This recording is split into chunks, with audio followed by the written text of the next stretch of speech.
आश्रम वो जगह जहाँ पर भारी इकट्ठ होता है, जहाँ पर बहुत से लोग दिखाई देते हैं, जहाँ पर भोजन भंडारा सरेआम चलता है।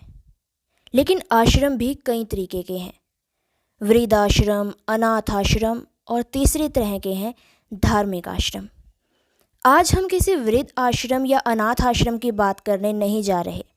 आज हम बात करने जा रहे हैं धार्मिक आश्रम की। दर्शकों, आप अनेकों आश्रमों में गए होंगे जहाँ पर धार्मिक क्रियाएं होती हैं, धार्मिक लोग मिलते हैं या फिर यूँ कहें धार्मिक कथाएं होती हैं।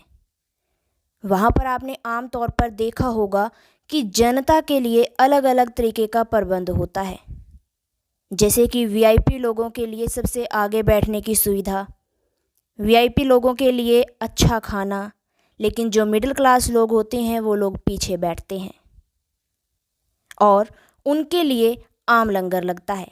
लेकिन वीआईपी लोगों के लिए कुछ अलग से अच्छी फैसिलिटीज़ दिखने को मिलती हैं।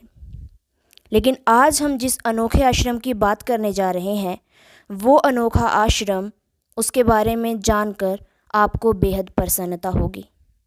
दर्शकों, आज हम एक ऐसे आश्रम की बात करने जा रहे हैं जहाँ पर ना तो वीआईपी लोगों के लिए वीआईपी पास की सुविधा है और ना ही कोई गरीब और अमीर के बीच फ़र्क। वहाँ पर सबको एक समान दृष्टि से देखा जाता है। सबके लिए बैठने की एक ही कतार है। सबको समान दृष्टि से देखा जाता है, समान सबके साथ व्यवहार किया जाता है। कोई वीआईपी पास की सुविधा नहीं, कोई अलग से बैठने की व्यवस्था नहीं।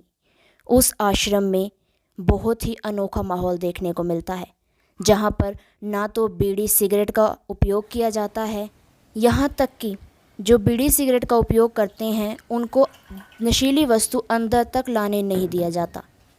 नशीली वस्तु बाहर ही रखवा दी जाती है।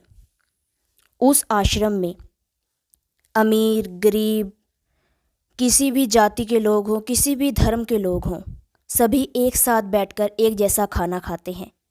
एक ही पंक्ति में बैठकर सभी सत्संग सुनते हैं। सत्संग भी वो सत्संग जो कि शास्त्रों के अनुकूल होता है, शास्त्रों पर आधारित होता है।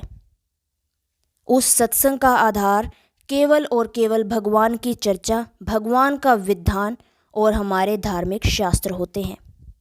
दर्शकों, उस आश्रम में दहेज मुक्त विवाह करवाए जाते हैं। अपने आप में ये एक बहुत बड़ी मिसाल है। उस आश्रम में बिना किसी खर्च के, बिना किसी लेन देन के मात्र 17 मिनट में बिल्कुल शांतिपूर्वक तरीके से एवं सादगी से विवाह करवा दिया जाता है। और विवाह किसी एक जोड़े का नहीं, 2 जोड़ों का नहीं, अनेकों जोड़ों का होता है। अगर कोई बड़ा सत्संग समागम हो तो उस समय तो 50 से 60, ज़्यादा से ज़्यादा 100 शादियाँ भी हो ही जाती हैं।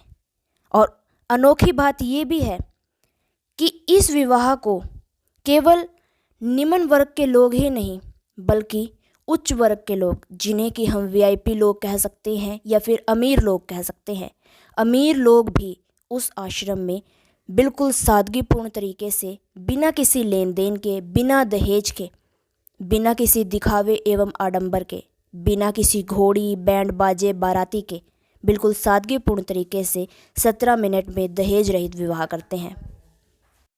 उस आश्रम में भोजन को भी विशेष प्रकार का आदर दिया जाता है। सब्जी को सब्जी राम, पूड़ी को पूड़ी राम, सलाद को सलाद राम, आचार को आचार राम, नमक को राम रस कहकर संबोधित किया जाता है, ताकि अन्न भगवान को आदर दिया जा सके।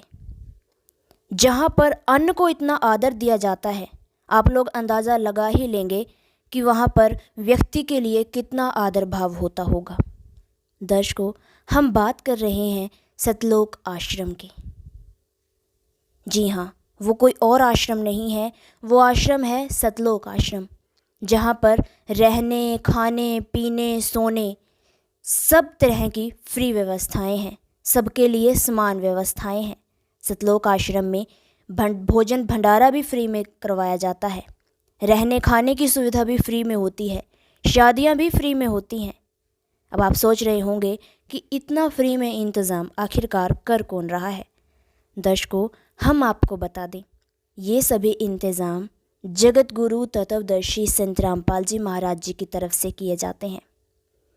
भारतवर्ष में एक नहीं, दो नहीं, संत रामपाल जी महाराज जी के सानिध्य में 10 सतलोक आश्रम बने हुए हैं और 500 से भी ज़्यादा नामदान सेंटर, जहां पर संत रामपाल जी महाराज जी द्वारा नाम दीक्षा दी जाती है। संत रामपाल जी महाराज जी का विदेश में भी एक आश्रम मौजूद है, सतलोक आश्रम नेपाल। नेपाल की जनता के लिए नेपाल में ही सतलोक आश्रम स्थित है। यदि आप भी सतलोक आश्रम में विज़िट करना चाहते हैं तो अभी आपको आगे सतलोक आश्रमों का पता दिया जा रहा है। आप भी अपने नज़दीकी सतलोक आश्रम में विज़िट कर संत जी का सत्संग सुन सकते हैं और इन सभी व्यवस्थाओं का लाभ उठा सकते हैं और जान सकते हैं कि शास्त्रों में क्या लिखा है, शास्त्र हमें क्या बताते हैं, भगवान कौन है, कहाँ रहता है। इन सभी तमाम आध्यात्मिक सवालों के उत्तर केवल और केवल आपको सतलोक आश्रम में जाने से ही मिलेंगे। तो हमारा आपसे हाथ जोड़कर यही अनुरोध है, आप भी अपने नज़दीकी सतलोक आश्रम में विज़िट ज़रूर करें और पाएं अपने हर एक आध्यात्मिक सवाल का उत्तर प्रमाण सहित। धन्यवाद।